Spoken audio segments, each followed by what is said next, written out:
Hello, hello. Welcome to Reading Time. My name's Time, and this week we're reading A Bear Called Paddington by Michael Bond. Let's get to reading.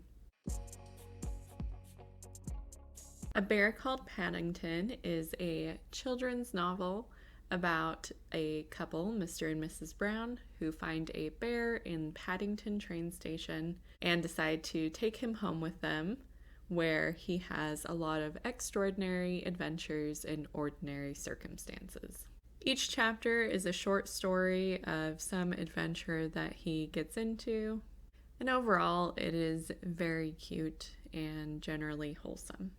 Now, even though this is a very cute book overall, I am rating it 3.5 stars.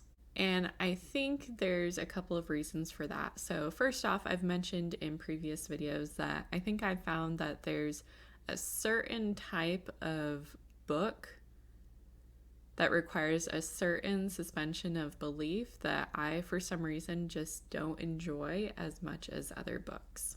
I know a lot of people do enjoy it, but for some reason, sometimes those books just don't work for me. The other reason I'm rating it at 3.5 stars is because it sits in a kind of weird place for me in some of the messaging that it is giving. So for content generally, I wouldn't say there's any content except for the underlying imperialistic tones. When we are first introduced to Paddington, he is sitting with his briefcase and his hat alone in a station, looking lost. And we find out very soon from Mr. and Mrs. Brown that he comes from what he calls darkest Peru. When asked to give his name, he says that his name would be difficult to pronounce, and so they end up naming him after the train station they find him in, which is Paddington. Throughout the course of the book, Paddington often refers to his home as darkest Peru. And many of the issues that happen in the book, many of the problems that Paddington runs into, comes from a misunderstanding of English culture or things that are normal day-to-day things for the Brown family. There's a high emphasis on teaching Paddington how to look and behave properly. However, he is not reprimanded for his misunderstandings or misbehaviors in those regards. Paddington is looked on fondly because he is polite and eager.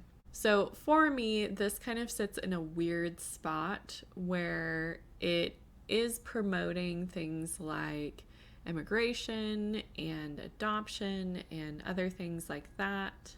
However, it's doing so in a weird place from my point of view.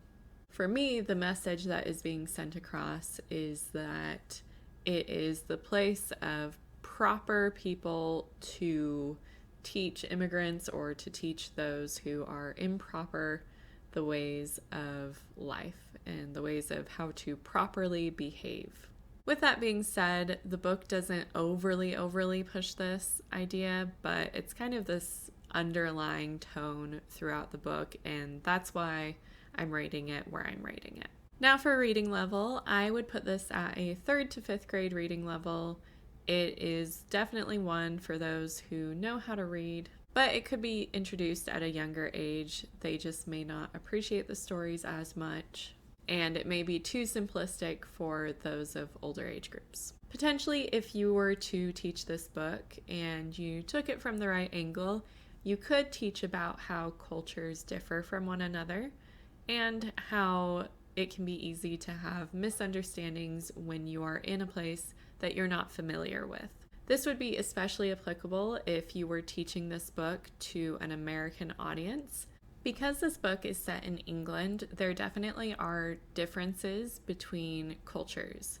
And this book was written in the 50s, so there's also some differences just based off of time period as far as culture goes. However, you could talk about how tea time is a regular thing over there, and in America it really isn't. Or you could bring up differences in vocabulary, such as the difference between lift and elevator. This discussion could then evolve into a further discussion of how we can come to understand each other better, even when we don't necessarily come from the same backgrounds. A writing activity that you could do for Paddington is to take the short stories from the book and break them down into their individual parts and create sort of a plot map for those stories, because each of them do follow a similar formula. Students could then take this plot map and imagine their own scenario with Paddington.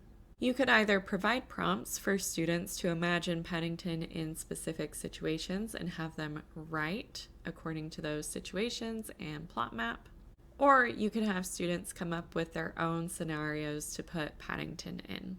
Overall, it is a very cute book with charming stories, and as I said earlier, there's just some reasons of my own for why I'm putting it at 3.5 stars. For the poster for this week, our poster square is right here, and it features a marmalade sandwich because marmalade is one of Paddington's favorite foods. In fact, it is his favorite food. Let me know what you think of Paddington in the comments below. Is this one that you've read before? I have not read it before this read through, and I also haven't seen the movie adaptation, but I think I might check it out and see how it compares to the book. If you aren't already, feel free to subscribe to the channel and follow me on Facebook or Instagram for updates about what I'm reading. And as always, have a marvelous week and a wonderful read.